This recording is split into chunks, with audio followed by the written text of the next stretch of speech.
কৌতূহল যে এইটা কি করে সম্ভব, এটা অসম্ভবের কোনো বিষয় না।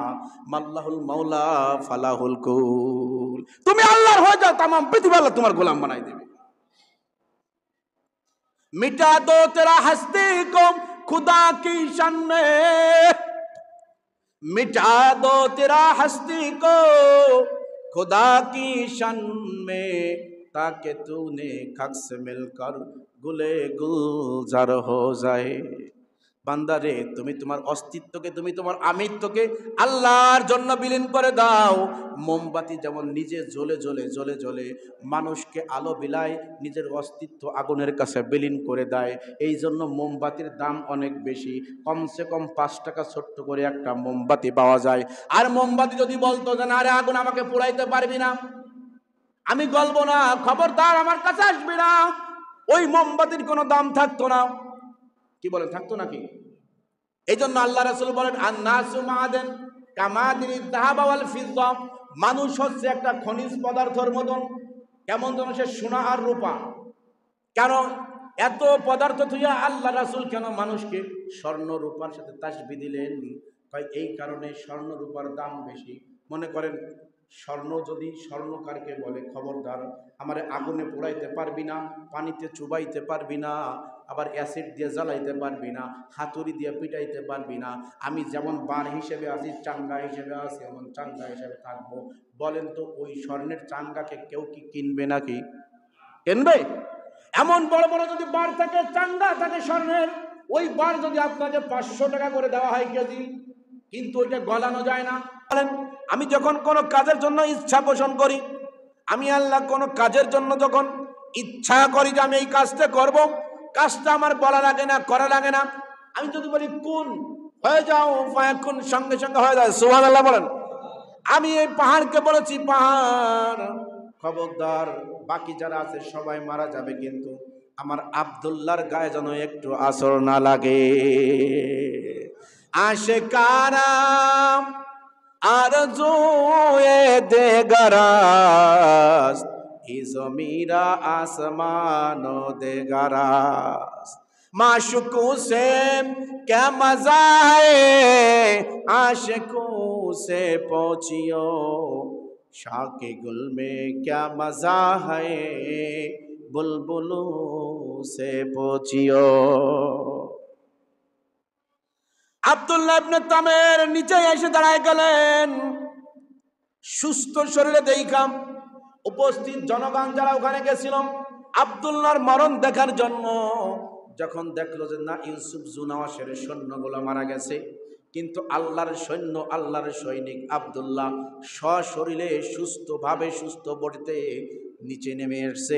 এই কুদরত দেখা, আল্লাহর এই আজিব মুজিজা দেখা উপস্থিত জনগণ যারা ছিল সবাই এক বাক্যে পড়ে নিলেন লা ইলাহা ইল্লাল্লাহু ঈসা রূহুল্লাহ। সঙ্গে সঙ্গে কালেমা পড়ে মুসলমান। যে আল্লাহ রাসূল প্রত্যেকটা ক্ষেত্রে, প্রত্যেকটা দোয়ার ভিতরে এই দোয়া বেশি করতেন, আল্লাহুম্মা বারিক লানা ফি রজব শাবান ওয়া বাল্লিগনা রমাদান। যে আল্লাহ তুমি আমাদেরকে রজব এবং শাবানের পরিপূর্ণ বরকত নসিব করো এবং রমজান পর্যন্ত হায়াতে তৈয়বা দারাজ করো।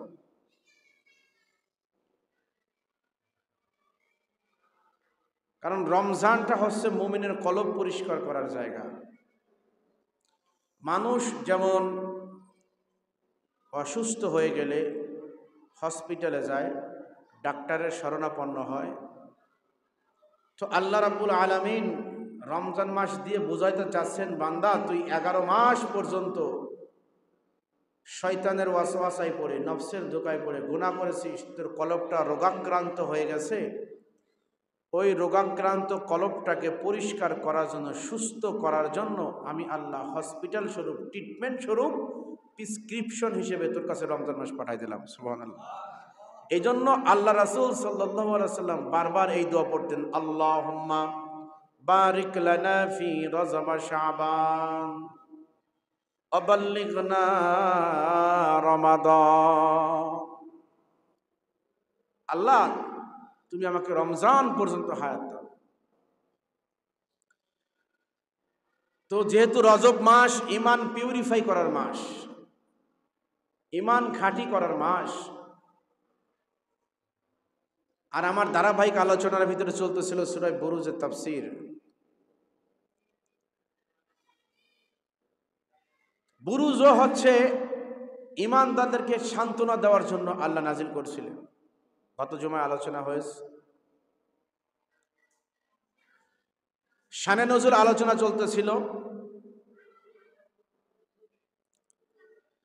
আব্দুল্লাহ ইবনে তামের, বাদশাহ ইউসুফ জুনাওয়াসের পালক পুত্র,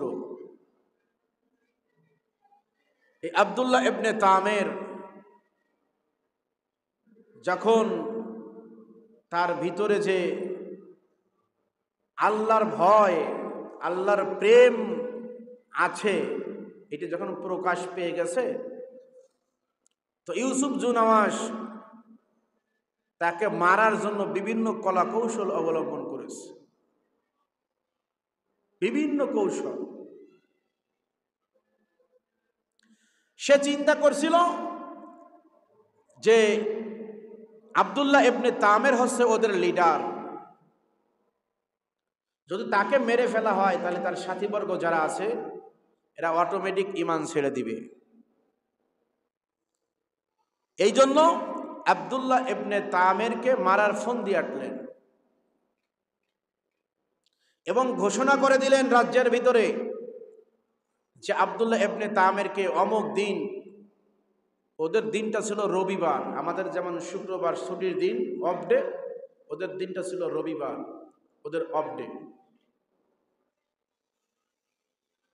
এই জন্য ওরা ঘোষণা করলো অমুক দিনে, ছুটির দিনে, অমুক পাহাড়ের উপরে নিয়ে আব্দুল্লাহ ইবনে তামেরকে মেরে ফেলা হবে।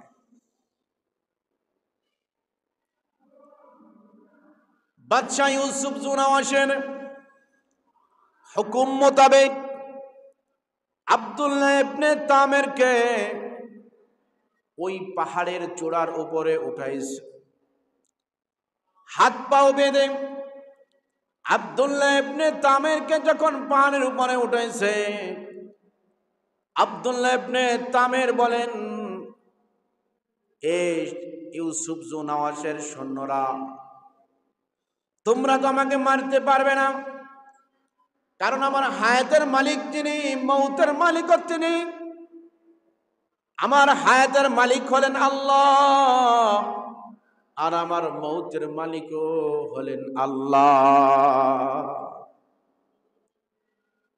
সুতরাং তোমরা মারতে পারবে না।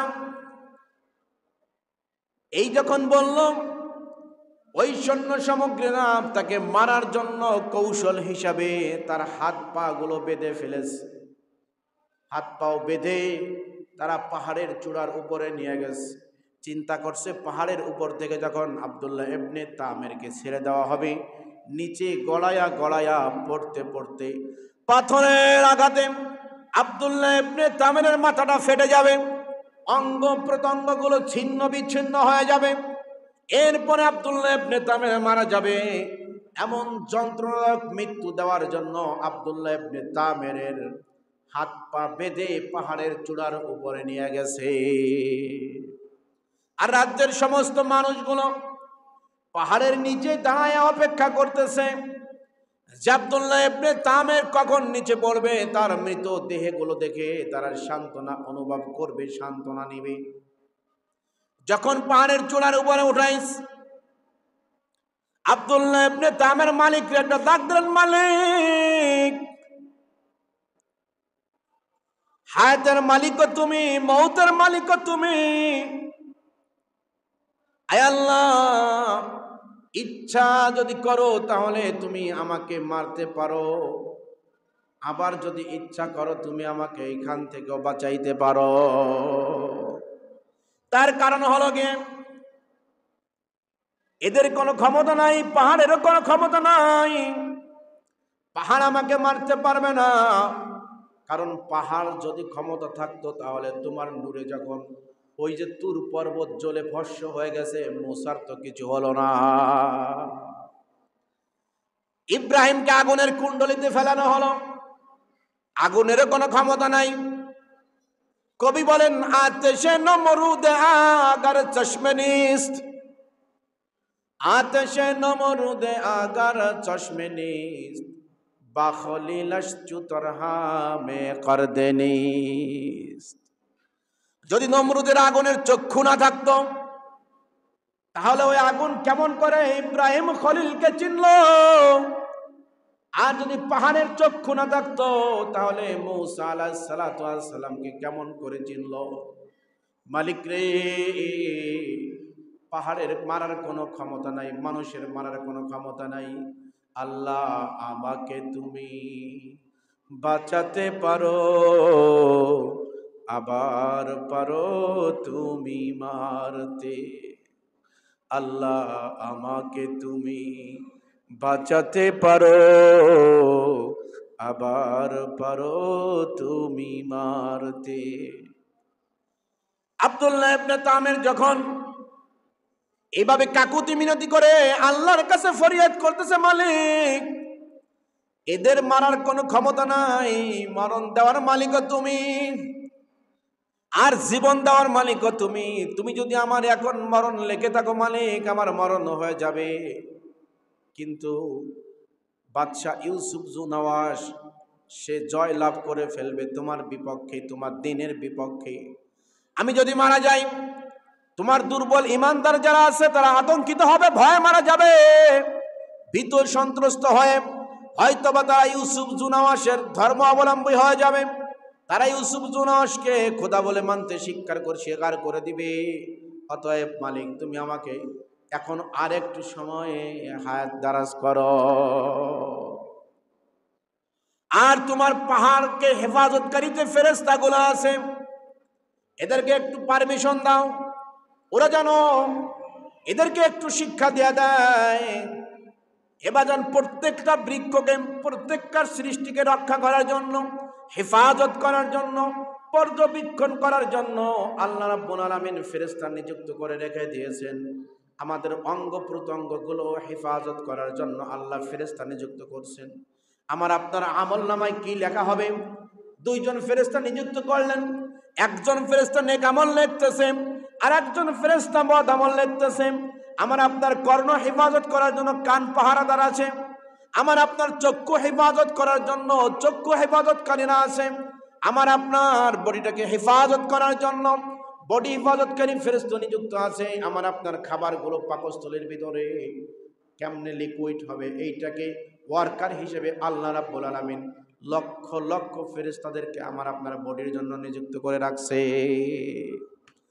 আব্দুল্লাহ ইবনে তামের বলে, মালিক যেহেতু আমাদের বডিকে হেফাজত করার জন্য তোমার ফেরেশতা নিযুক্ত আছে, অবশ্যই পাহাড়কে হেফাজত করার জন্য ফেরেশতা নিযুক্ত আছে। তুমি তাদেরকে একটু বলে দাও যেন পাহাড়টা ওদেরকে একটা শিক্ষা দেয়া দেয়। এই বলার সঙ্গে সঙ্গে বাজান পাহাড়ের মাঝে ভূমিকম্প শুরু হয়ে গেল। ইযা যুলজিলাতিল আরদু জিলজালাহা ওয়া আখরাজাতিল আরদু আসকালাহা। আল্লাহর হুকুমে পাহাড় ভূমিকম্প কাঁপা শুরু করছে। যখনই দেখেন সাধারণ যদি ভূমিকম্প হয় আমরা স্থির দাঁড়াই থাকতে পারি না, বড় বড় অট্টালিকাগুলো ভেঙে ধসে চুরমার হয়ে যায়। ওই পাহাড়টা যেমন এমন নাড়া শুরু করছে, আব্দুল্লাহ বাদে বাকি যারা ছিল, ওরা যারা প্ল্যান করছিল ওখান থেকে আব্দুল্লাহ ইবনে তামেরকে নিচে ছেড়ে দিবে, তারাই ওখান থেকে গড়াইতে গড়াইতে গড়াইতে গড়াইতে নিচে পড়ে গেছে, মারা গেছে। আর আব্দুল্লাহ ইবনে তামের আল্লাহর কুদরতে সশরীরে সুস্থ শরীরে সুস্থ বডিতে জনসমাজের কাছে আইসা নির্দ্বিধায় একেবারে মনে হলো লিফট দিয়ে সে নিচে নামছে, ক্লান্তি ছাড়াই সে নিচে আইসা দাঁড়ায় গেছে। কাদের কদ রাত দারি হার সে খাই আকুনি মুরদারা তো জানে বকশি জিন্দারা বেজাকুনি। কুলিল্লাহুম্মা মালিকাল মুলকি তুতিল মুলকা মান তাশা ওয়া তানজিউল মুলকা মিম্মান তাশা ওয়া তুইজ্জু মান তাশাউ ওয়া তুযিল্লু মান তাশাউ বিয়াদিকাল খায়র ইন্নাকা আলা কুল্লি শাইইন কাদির। আল্লাহ রাব্বুল আলামিন বলেন, সমস্ত ক্ষমতার মালিক হলাম গিয়ে আমি, জীবন দেওয়ার মালিকও আমি, মরণ দেওয়ার মালিকও আমি, সব ক্ষমতার মালিক আমি। ইযা আরাদা শাইআন আন ইয়াকুলা লাহু কুন ফায়াকুন। আল্লাহ বলেন, আমি যখন কোন কাজের জন্য ইচ্ছা পোষণ করি, আমি আল্লাহ কোন কাজের জন্য যখন ইচ্ছা করি যে আমি এই কাজটা করব, কাজটা আমার বলা লাগে না, করা লাগে না। আমি যদি বলি কুন, হয়ে যাও, ফায়াকুন, সঙ্গে সঙ্গে হয়ে যায়। সুবহানাল্লাহ বলেন। আমি এই পাহাড়কে বলেছি, পাহাড় খবরদার, বাকি যারা আছে সবাই মারা যাবে, কিন্তু আমার আব্দুল্লাহর গায়ে যেন একটু আসর না লাগে। আশিকানা আরজুয়ে দেগারাস ই জমিরা আসমানো দেগারাস। माशुकू से क्या मजा है, आशिकू से पहुंचियो, शाके गुल में क्या मजा है, बुलबुलों से पहुंचियो। আব্দুল্লাহ ইবনে তামের নিচে এসে দাঁড়ায় গেলেন। সুস্থ শরীরে দেখাম উপস্থিত জনগণ যারা ওখানে গেছিল আব্দুল্লাহর মরণ দেখার জন্য, যখন দেখলো যে না, ইউসুফ জুনাওয়াশের সৈন্যগুলো মারা গেছে, কিন্তু আল্লাহর সৈন্য, আল্লাহর সৈনিক আব্দুল্লাহ সশরীরে সুস্থভাবে, সুস্থ বডিতে নিচে নেমে এসেছে। এই কুদরত দেখা, আল্লাহর এই আজিব মুজিজা দেখা উপস্থিত জনগণ যারা ছিল সবাই এক বাক্যে পড়ে নিলেন, লা ইলাহা ইল্লাল্লাহু ঈসা রূহুল্লাহ। সঙ্গে সঙ্গে কালেমা পড়ে মুসলমান হয়ে গেলেন। বাদশা ইউসুফ জুনাওয়াশের মাথায় টনক মরেস, কিরে করলাম ভালোর জন্য, হয়ে গেল খারাপ। চাইলাম মুসলমানের বংশ এই ইয়ামানের জমিনে রাখবো না, আর এ তো দেখি আরো বেশি করে মুসলমান হয়ে গেল।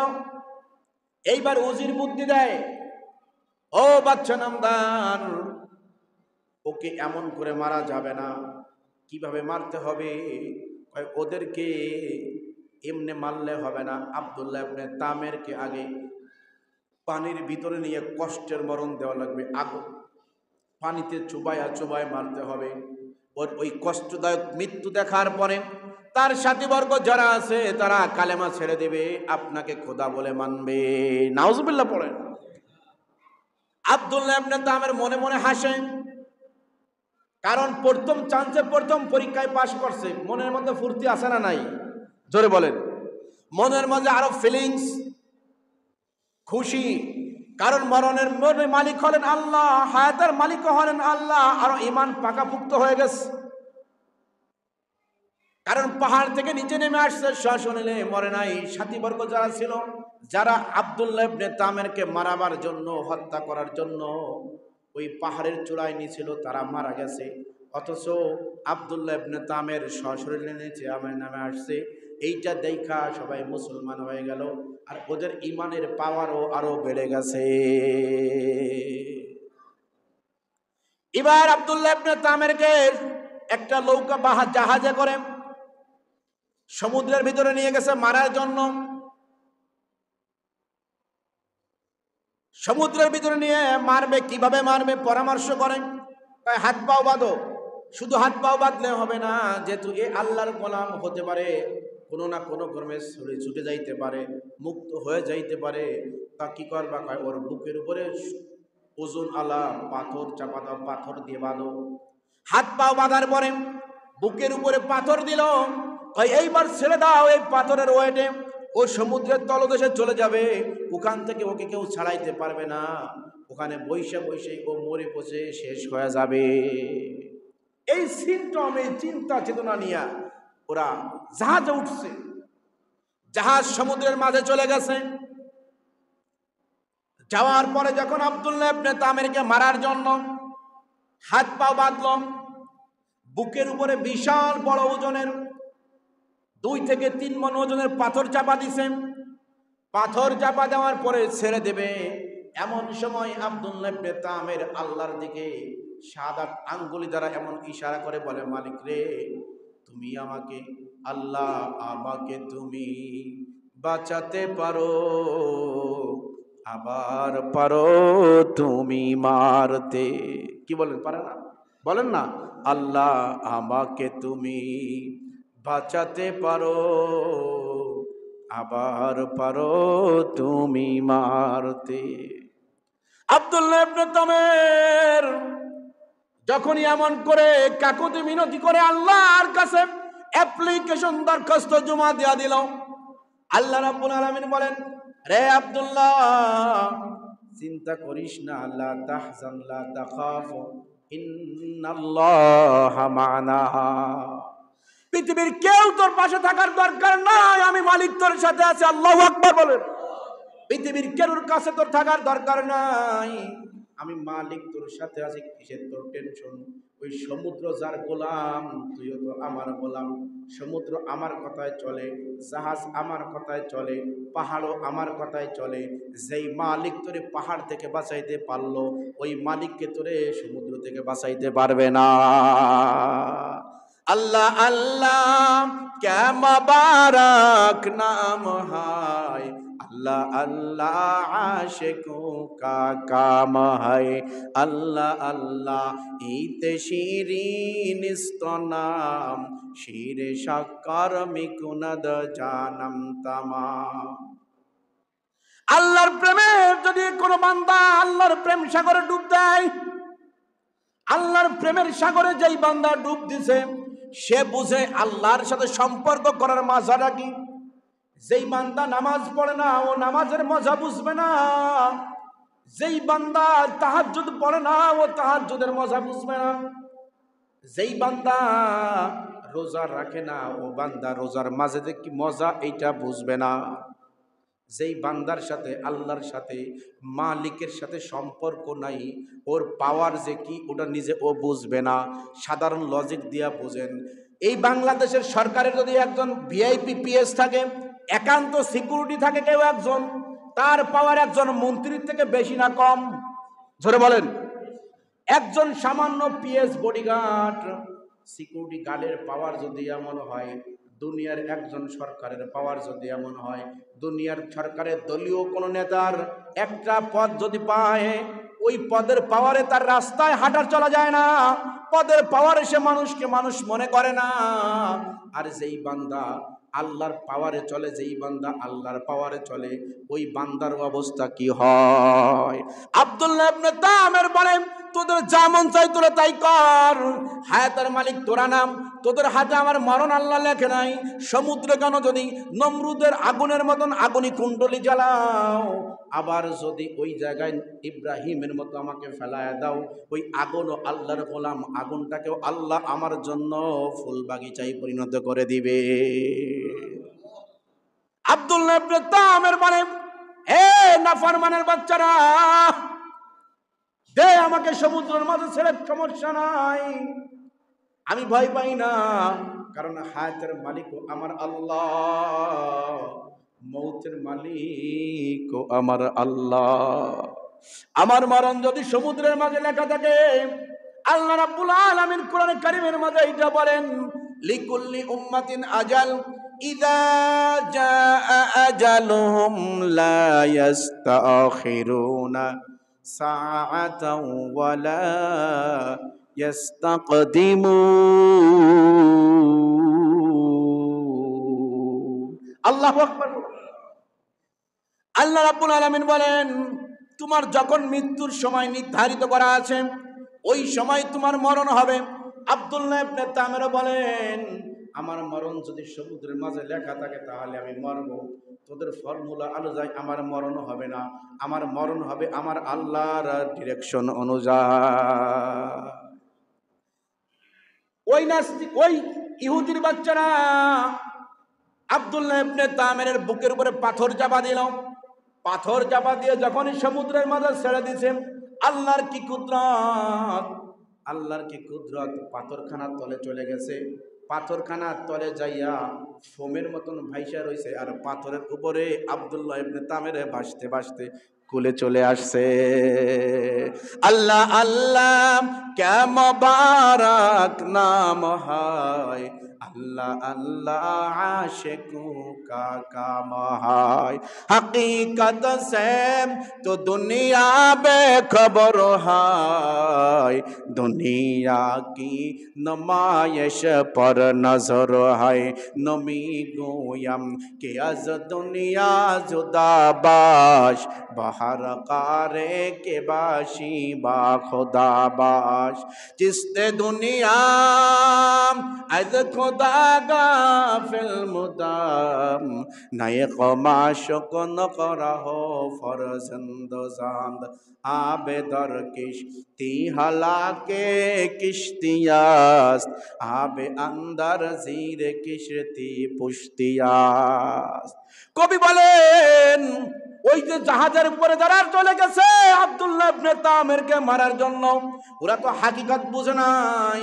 যেই নৌকার উপরে ওরা বাঁচার জন্য গেছিল সমুদ্রের মাঝে, এতক্ষণ পানি ছিল ওই জাহাজের নিচে, এখন পানিগুলা ওইটা জাহাজটাকে তলায় নিচে পানির তলদেশে। ওরা সাঁতার জানে, তারপরও সাঁতার কাটতে পারে নাই, সমুদ্রের তলদেশেই ওদের দাফন হয়ে গেছে। আল্লাহু আকবার! এটা আল্লাহর কুদরত। মাল্লাহুল মাওলা ফালাহুল কুল, যে আল্লাহর জন্য তার জীবনটাকে বরাদ্দ করে দেয়, যে আল্লাহর জন্য হয়ে যায়, তামাম পৃথিবী আল্লাহ তার গোলাম বানায় দেয়। আল্লাহর রাসূল বলেন আদ-দুনিয়া খলিকাত লাকুম ওয়া খলিকতুম লিল আখিরাহ। বান্দারে, তোরে আল্লাহর গোলামি করার জন্য বানাইছে, তুই আল্লাহর হয়ে যা, তামাম পৃথিবীর সব কিছু আল্লাহ তোর গোলাম বানায় দিবে। তুমি আল্লাহর হয়ে যাও, তামাম পৃথিবী তোমার গোলাম হয়ে যাবে। আল্লামা শায়েখ সাদী রাহমাতুল্লাহ আলাইহি বলেন, আমি একবার রুদেবার শহরের উপকণ্ঠ দিয়ে যাচ্ছিলাম। পারস্যের একটা রাষ্ট্র রুদেবার, এই রুদেবার শহরের উপকণ্ঠ দিয়ে যাচ্ছিলাম। হঠাৎ আমি তাকাই দেখি আমার সামনে এক বৃদ্ধ বাবা, নাম তার আবুল হাসান খারকানি রহমাতুল্লাহ আলাইহি। ওই আল্লাহর গোলাম, আল্লাহর পাগল, 60 থেকে 70 বছর বয়স। ইনি সব জঙ্গলার ভিতরে গেছেন, জঙ্গলা থেকে কাঠ কাটছেন, কাঠ কাইটা বাঘের উপরে, সিংহের পিঠের উপরে কাঠের বোঝা উঠায়া নিজে সিংহের পিঠের উপরে সোয়ারি হইয়া বিষাক্ত অজগর সাপ দ্বারা ওই বাঘরে নিয়ন্ত্রণ করে আস্তে আস্তে হাইটা হাইটা বাজারের দিকে যায়। এইটা আমি দেখলাম। আমি দেখার পরে শেখ সাদী বলে, আমি রোডের পাশে চেপে গেলাম। আমি ঠোঁটের মাঝে আমার হাতটা এমন চাপাই দিলাম, চাপাই দিয়ে বললাম, হায় রে, এই বৃদ্ধ বাবা কি পাগলামি শুরু করে দিয়েছে। যদি একবার সিংহটা বেঁকে বসে, যদি একবার সিংহটা রেগে যায়, তাহলে এই বৃদ্ধ বাবা তো ওই সিংহের সাথে ফাইটে টিকতে পারবে না, শক্তি দিতে পারবে না। এমন করে যখন মনে মনে ভাবতেছে, ওই আবুল হাসান খারকানি রহমাতুল্লাহ আলাইহি ওই বাঘের পিঠের উপরে থাইকাই বলে, ও সাদী রে, তোমার মনের মধ্যে কিউরিসিটি, কৌতূহল, যে এইটা কি করে সম্ভব? এটা অসম্ভবের কোনো বিষয় না। মাল্লাহুল মাওলা ফালাহুল কুল, তুমি আল্লাহর হয়ে যাও, তামাম পৃথিবী আল্লাহ তোমার গোলাম বানাই দেবে।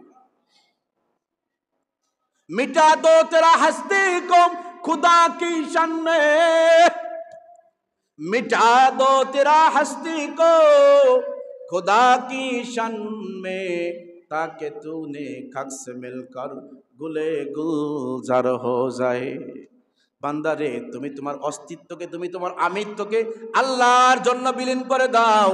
মোমবাতি যেমন নিজে জ্বলে জ্বলে জ্বলে জ্বলে মানুষকে আলো বিলায়, নিজের অস্তিত্ব আগুনের কাছে বিলীন করে দেয়। এই জন্য মোমবাতির দাম অনেক বেশি, কমসে কম 5 টাকা ছোট্ট করে একটা মোমবাতি পাওয়া যায়। আর মোমবাতি যদি বলতো যে না রে, আগুন আমাকে পোড়াইতে পারবি না, আমি গলবো না, খবরদার আমার কাছে আসবি না, ওই মোমবাতির কোনো দাম থাকতো না। কি বলেন, থাকতো নাকি? এই জন্য আল্লাহ রাসূল বলেন, আন-নাসু মাআদান কামাদিনিদ যাহাব ওয়াল ফিদ্দা, মানুষ হচ্ছে একটা খনিজ পদার্থের মতন। কেমন যেন সে সোনা আর রূপা। কেন এত পদার্থ থুইয়া আল্লাহ রাসূল কেন মানুষকে স্বর্ণ রূপার সাথে তাসবিহ দিলেন? ভাই এই কারণে স্বর্ণ রূপার দাম বেশি। মনে করেন স্বর্ণ যদি স্বর্ণকারকে বলে খবরদার আমারে আগুনে পোড়াইতে পারবি না, পানিতে চুবাইতে পারবি না, আবার অ্যাসিড দিয়ে জ্বালাইতে পারবি না, হাতুড়ি দিয়ে পিটাইতে পারবি না, আমি যেমন বার হিসেবে আছি চাঙ্গা হিসেবে আছি এমন চাঙ্গা হিসেবে থাকবো, বলেন তো ওই স্বর্ণের চাঙ্গাকে কেউ কি কিনবে নাকি? কিনবে? এমন বড় বড় যদি বার থাকে, চাঙ্গা থাকে স্বর্ণের, ওই বার যদি আপনাকে 500 টাকা করে দেওয়া হয় কেজি, কিন্তু ওইটা গলানো যায় না, কোনো অলংকার বানানো যাবে না, কোনো কিছু করা সম্ভব নয়, এমনি করে যদি ওইটা আপনি গলায় ঝুলায় রাখেন ভালো দেখাবে? ওই স্বর্ণ কেউ কিনবে নাকি বলেন? ওই স্বর্ণ যেমন কেউ কিনবে না, ওই রূপা যেমন কেউ কিনবে না। এ মানুষ, আল্লাহর রাসূল বলেন তুমি ওই সোনার উপর মতন দামি পদার্থ, দামি একটা পদার্থ, তুমি যখন তোমার অস্তিত্বকে, স্বর্ণ এবং রূপা যেমন স্বর্ণকারের কাছে তার অস্তিত্ব বিলীন করে দেয়, স্বর্ণকার যেমনে মন চায় তেমনে পোড়ায়, যেমনে মন চায় তেমনে পিটায়, যেমনে মন চায় তেমনে আগুনে চুবায়, পানিতে চুবায়, এরপরে নাকের দুল, কানের দুল, গলার হার, মাথার টিকলি, হাতের রুলি বিভিন্ন নামে ভূষিত হয়, তখন এর ভরি চলে 1,00,000 টাকা ভরি। আর যদি এই সোনা রূপা না গলতো আগুনের কাছে, যদি গলানো না যাইতো, গলানো সম্ভব না হতো, এই স্বর্ণ 500 টাকা কেজি করে কেউ কিনতো না, ঠিক কিনা ধরে বলেন? এমনি করে মানুষ, তুমি একটা স্বর্ণ পদার্থের মতন, তুমি যখন তোমার অস্তিত্বকে, তোমার আমিত্বকে আল্লাহর জন্য বরাদ্দ করে দিবা, আল্লাহর শানে বিলীন করে দিবা, তখন তামাম পৃথিবী তোমার গোলাম হয়ে যাবে। ওই আবুল হাসান খারকানির মতন তুমিও বাঘের কথা বললে বাঘ তোমার কথা শুনবে, সাপও তোমার কথা শুনবে, সিংহ তোমার কথা শুনবে, গাছের কোনো ক্ষমতা নাই, মাছের কোনো ক্ষমতা নাই, আগুনের কোনো ক্ষমতা নাই, পানিরও কোনো ক্ষমতা নাই। এইটা বুঝাই দিলেন আব্দুল্লাহ ইবনে তামের। পাহাড়ের উপরে উঠাইলেন, মারতে পারলেন না, সমুদ্রে ফেলাইতে গেলেন, মারতে পারলেন না। এইবার উপস্থিত জনগণ যারা ছিল নদীর পারে, সমুদ্রের পারে দাঁড়ায়া তাকাই থেকে যারাই আব্দুল্লাহ ইবনে তামেরকে মারার জন্য সমুদ্রের ভিতরে নিয়ে গেছে, তারাই মইরে ভেটকি দিয়ে গেছে। আর আব্দুল্লাহ ইবনে তামের যেই পাথরের উপরে চাপা দিয়ে মারতে গেছে, ওই পাথরই বাসাইতে বাসাইতে লৌক হইয়া পারে নিয়ে আসছে। কুদরত কি তামাশা है मदीने के गली में, कुदरत की तमाशा है मदीने के गली में, ये जन्नत की नमूना है मदीने के गली में, ये जन्नत की नमूना है मदीने के गली में। আব্দুল্লাহ ইবনে তামের পাড়ে চলে আসলেন। এবার আব্দুল্লাহ ইবনে তামেরকে সুস্থ শরীরে দেখা উপস্থিত জনগণ যারা ছিল সবাই এক ডাকে, এক বাক্যে মুসলমান হয়ে গেলেন। সবাই এক বাক্যে পড়ে নিলেন, লা ইলাহা ইল্লাল্লাহু ঈসা রূহুল্লাহ, কালেমা পড়ে মুসলমান হয়ে গেলেন। এইবার ইউসুফ নওয়াজ বলে উজিরকে, যে এই বুদ্ধিগুলো দিচ্ছে, কয় বেটা তোর বুদ্ধি কাজে লাগে না, সম্ভব নয়। এবার আব্দুল্লাহ ইবনে তামেরকে যাইয়া ইউসুফ নওয়াজ গোপনে ডাক দিয়েছে, বাগানে দিগায়, তোরে আমি লালন পালন করলাম, তোরে খাওয়াইলাম, পড়াইলাম, লেখাপড়া শিখাইলাম, বড় করলাম, মুসলমান তুই হইছ, মাইনে নিলাম তুই সত্য, তোমার আল্লাহ সত্য, আর মুসলমান তো কোনোদিন মিথ্যা কথা বলে না, বাবারে একটা সত্যি কথা বলবি নি। পেঁয়াজটা দেশে কোথায় দেখছেন? ইহুদির বাচ্চারা কয় মুসলমান কোনোদিন মিথ্যা কথা বলে না, মুসলমান কোনোদিন বেঈমানি মুনাফিকি করে না। এটা আমিও জানি, তুমিও জানো। বাজান, আজকে একটা সত্য কথা বলবা নেই, এই রাতের আধারে তোমার কাছে আমি একটা কথা জিজ্ঞাসা করতে আসছি। আব্দুল্লাহ ইবনে তামের ভাবছে যে হয়তোবা সে মুসলমান হয়ে যাবে। বলে, চাচা বলেন কি বলবেন, আপনি যেইটা বলবেন আমি সত্য কথা বলবো, আমি ওয়াদা করলাম। কয় না, তোমার মুখের কথা আমি বিশ্বাস করি না, আগে বলো তুমি সত্য কথা বলবা নেই। কয় বললাম তো, আমি সত্য কথা বলবো। কয় না, ওই তোমার যেই মালিকের প্রতি তুমি ঈমান আনছো, ওই মালিকের কসম করে বলো তুমি সত্য কথা বলবা। আব্দুল্লাহ ইবনে তামের আল্লাহর নামের কসম করে বললেন, চাচা আপনি বলেন, আমি আপনার কাছে সত্য কথা বলবো। এবার বলে, বাজান যখন সত্য কথা বলবা, বলো তো তোমারে আমি পাহাড়ে নিলাম, মারতে পারলাম না, সমুদ্রের ভিতরে নিলাম, সেই জায়গা থেকে তুমি বেঁচে ফিরে আসছো, বুঝতে পারছি তোমারে আমি জীবনেও মারতে পারবো না। বলো তো বাজান, কি কাজটা করলে তোমারে মারতে পারবো? এবার আব্দুল্লাহ ইবনে তামের চোখের পানি ছেড়ে দিলেন, বললেন চাচা আমি মরলেই কি আপনার সমস্ত সমাধান হয়ে যাবে, সমস্ত প্রবলেম সলভ হয়ে যাবে? কয় সমস্যার সমাধান হোক বা না হোক, আগে তোমার মরা দরকার। আগে তুমি সত্য কথা ওয়াদা করছো, কিন্তু বলো তোমাকে কেমন করে মারবো? এবার আব্দুল্লাহ ইবনে তামের বলেন, যদি আমি মরার দ্বারা তোমার সমস্যার সমাধান হয়ে যায় চাচা, যাও ঠিক আছে, এলান করে দাও যে অমুক দিন আব্দুল্লাহ ইবনে তামেরকে মারা হবে, সবাই উপস্থিত হয়ে যাবে। তখন আমি সবার সামনে বলবো কেমনে মারলে আমি মরবো, তখন ওইভাবে মারবা, তখন আমি মরবো, এখন বলবো না। তবে চাচা লক্ষ্য রাখো, মনে রেখে দাও, এক আব্দুল্লাহ লুকান্তরে লক্ষ আব্দুল্লাহ ঘরে ঘরে, চিল্লায় বলেন ঠিক কিনা? এক আব্দুল্লাহ লুকান্তরে লক্ষ আব্দুল্লাহ ঘরে ঘরে। একজন আল্লাহওয়ালাকে, একজন ইসলামের সৈনিককে তুমি জেলখানায় ভরবা, আরো কোটি কোটি সৈনিক ময়দানে কাজ করবে, চিল্লায় বলেন ঠিক কিনা? নাম বলা যাবে না, ঝামেলা আছে, বুঝে লইেন। আব্দুল্লাহ বলেন, এক আব্দুল্লাহ লুকান্তরে লক্ষ আব্দুল্লাহ ঘরে ঘরে। এইটা ব্রেনটা রাখেন, কয়টা পরেরটা পরে হবে, পাস্ট ইজ পাস্ট। আগে নগদেরটা বলো তোমারে কেমনে মারবো। এলান করে দিলেন রাজ্যের মাঝে যে আব্দুল্লাহকে তো মারা সম্ভব হলো না, এইবার অমুক দিন মারা যাবে, আব্দুল্লাহকে মারা হবে। বড় মঞ্চ বানাইছে, বড় একটা উঁচু টিলা বানাইছে। আব্দুল্লাহ ইবনে তামের ওই জায়গায় উঠছে, ওঠার পরে বাদশা ইউসুফ জুনওয়াশকে ডাক দিয়ে বলে, ও বাদশা, আমাকে যদি মারতে হয় তোমাদের কোনো কলা কৌশল কাজে লাগবে না, তবে হ্যাঁ আমাকে যদি মারতে হয় আমার মালিকের নাম নিয়ে মারতে হবে। হাদিসের মধ্যে আসছে, মুসলিম শরীফের 3005 নম্বর হাদিস, মনে রাখবেন মুসলিম শরীফের 3005 নম্বর হাদিস। আব্দুল্লাহ ইবনে তামের বলেন, চাচা এইবার তীর ধনুক নাও। কয় নিলাম। এইবার বলবা বিসমি রব্বি হাদাল গোলাম।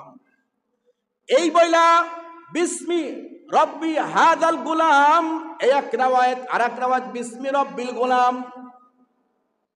কয় এই গোলামের রবের নামে আমি তীর ছুড়লাম। এইটা বলে যদি তুমি মারো তাহলে ওই তীরের আঘাতে আমার মরণ হবে, নাইলে তামাম পৃথিবীর যত গুলিগুল্লা আছে, তোমার যত কলা কৌশল আছে, যত বোম আছে, যত যা আছে অস্ত্র, সব প্রয়োগ করলেও আমাকে মারতে পারবা না। এবার আব্দুল্লাহ ইবনে তামেরের ফর্মুলা অনুযায়ী লক্ষ কোটি কোটি মানুষগুলো ওই ময়দানে উপস্থিত, ময়দানের ভিতরে যে তীর মারছে সে বলছে রব্বি হাদাল গোলাম, বা রব্বি বিসমি রব্বিল গোলাম। এই বইলে যখন তীরটা মারছে বাজান, নিষ্ঠুর তীর এই কানের ভিতরে দিয়ে ঢুকে বাজান এই পাশে বাইর হয়ে যাবে, অর্ধেক ঢুকে গেছে। তাফসীরের মধ্যে লেখছে ওমর রাদিয়াল্লাহু তাআলা আনহুর খিলাফত আমলে একবারে আমানের ভিতরে একটা কূপ খনন করতেছিল। কূপ খনন করতে যাওয়া মাটির কিছু দূর গভীরে যাওয়ার পরে দেখে এরকমের ভাবে শুলির মাঝে চড়ানো একটা যুবক, আর যুবকের কানের ভিতরে একটা তীর ঢুকানো। এমন করে তীরটা ঢুকে ধরে রয়েছে। আব্দুল্লাহ ইবনে তামের এই হাদিসের রেফারেন্স অনুযায়ী তীরটা এমন করে বাম হাত দিয়ে বাম কানের ভিতর দিয়ে ঢুকছিল, এমন করে ধরে বসে আছে। আর ওই সময় বললেন লা ইলাহা ইল্লাল্লাহু ঈসা রূহুল্লাহ। এই বইলা বাগান আল্লাহর ডাকে সাড়া দিয়ে চলে গেছে।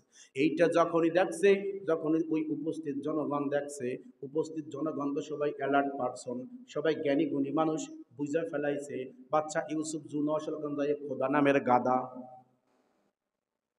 বাচ্চা ইউসুফ জুনওয়াশ ও আসলে খোদা না, ও আছে বেহুদা। এত চেষ্টা করলো, মারতে পারলো না। অবশেষে তো আব্দুল্লাহ ইবনে তামের কথা মতোই সে মারা গেল। তাহলে বোঝা গেল আসলে ইউসুফ জুনাওয়াশ কিছু না, সব ক্ষমতার মালিক কে কে কে কে জোরে বলেন কে? সমস্ত ক্ষমতার মালিক কে? উপস্থিত জনগণ বুঝে ফেলেছে সমস্ত ক্ষমতার মালিক আল্লাহ, হায়াতের মালিক আল্লাহ, মৌতের মালিক আল্লাহ, সব ক্ষমতার মালিক আল্লাহ। এবার উপস্থিত জনগণ সবাই বলে নিলেন লা ইলাহা ইল্লাল্লাহু ঈসা রূহুল্লাহ। এবার ইউসুফ জুনাওয়াশ দেখে কি ব্যাপার, আব্দুল্লাহ তো বলছিল এক আব্দুল্লাহ লুকান্তরে লক্ষ আব্দুল্লাহ ঘরে ঘরে, একজন আব্দুল্লাহ চলে গেছে, লক্ষ লক্ষ আব্দুল্লাহ জায়গায় দাঁড়ায় কালেমা পড়ে মুসলমান হয়ে গেছে। এখন উজির বলে ও বাদশা নামদার, এদেরকে কেমনে কি করবা? এই কেবল তাফসীর শুরু হইল, আল্লাহ কোরআনের ভাষায় বলেন কুতিলা আসহাবুল উখদুদ।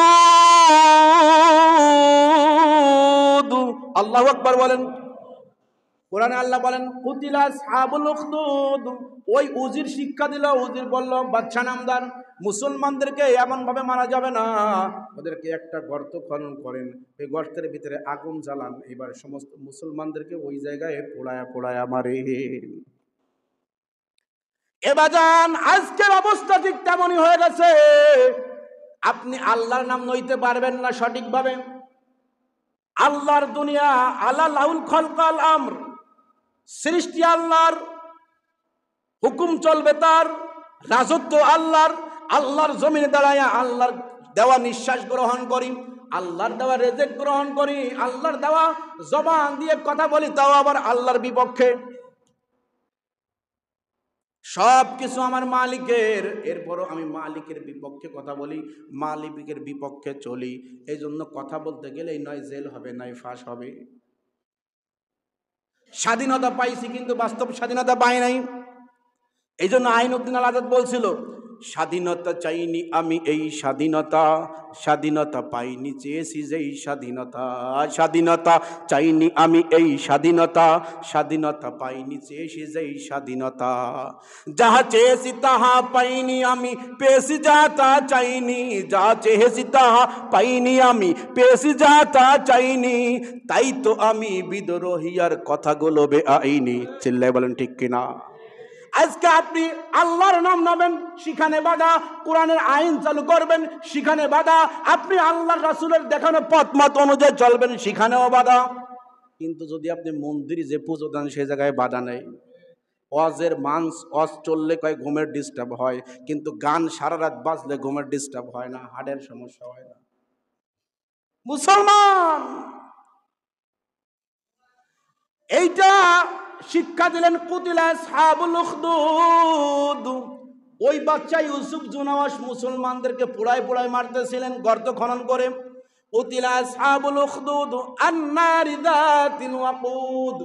ওরা চেয়ার নিয়ে চতুর্দিকে গর্তের পাশে বসে বসে মুসলমানদেরকে পোড়াইতেছে আর তামসা দেখতেছে। বাজান পাশে বসে বসে দেখতেছে মুসলমান কেমনে পড়ে। এক পর্যায়ে একটা মা, তার কোলে দুধের বাচ্চা, ওই মা এসে হাজির। এবার দুধের বাচ্চাটাকে ধরে আগে আগুনে ফেলাই দিস। এবার মা একটু ভীত সন্ত্রস্ত হয়ে গেছে। এবার সন্তান ওই আগুনের মধ্য থেকে ডাক দিয়ে বলে মা লা তাখাফ লা তাহজান, ভয় পেও না রে মা, এইটা আগুন না, এইটা আগুন না। বাদশা ইউসুফ জুনাওয়াশ দেখে আগুন। মা তুমি আল্লাহর নামে আগুনের ভিতরে লাফ দিয়ে দেখো, এইটা আগুন না, এইটা হলো জান্নাতের বাগিচা। আশিকু সে ক্যা মজা হ্যায় মাশুকু সে পচিও, माशुकों से क्या मजा है आशिकों से पचियो, शाके गुल में क्या मजा है बुलबुलू से पचियो। যখনই ওই মা আগুনের ভিতরে ঝাঁপ দিয়েছে বাজান, ঝাঁপ দেওয়ার সঙ্গে সঙ্গে আগুনটা গর্ত থেকে লাফ দিয়ে উপরে উঠে গেছে। সমস্ত পাশে যারা বসে ছিল ওদেরকে পুরাইয়া ভস্ম করে দিছে। আল্লাহু আকবার বলেন। সবাই শেষ। আল্লাহ এইটা বলেন কুতিলা আসহাবুল উখদুদ, ধ্বংস হয়ে গেছে গর্তবাসী। গর্তবাসী কারা? ইউসুফ জুনাওয়াশের সাথে যারা বসেছিল তারা।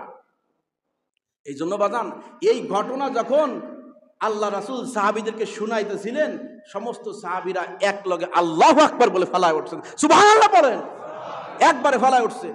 ইয়া রাসূলুল্লাহ, আর ভয় পাই না, আর ভয় পাই না। আবু জাহেল কি করবে? মেরেই ফেলবে। যেহেতু মরণের মালিক আল্লাহ, হায়াতের মালিক আল্লাহ, তাহলে ও আমার কি কসু করবে? আর কোনো ভয় নাই, ওপেনলি আল্লাহর কালামের দাওয়াত হবে। সুবহানাল্লাহ বলেন। আপনারা চান না যে ওপেনলি আল্লাহর হুকুমত দুনিয়ায় কায়েম হোক?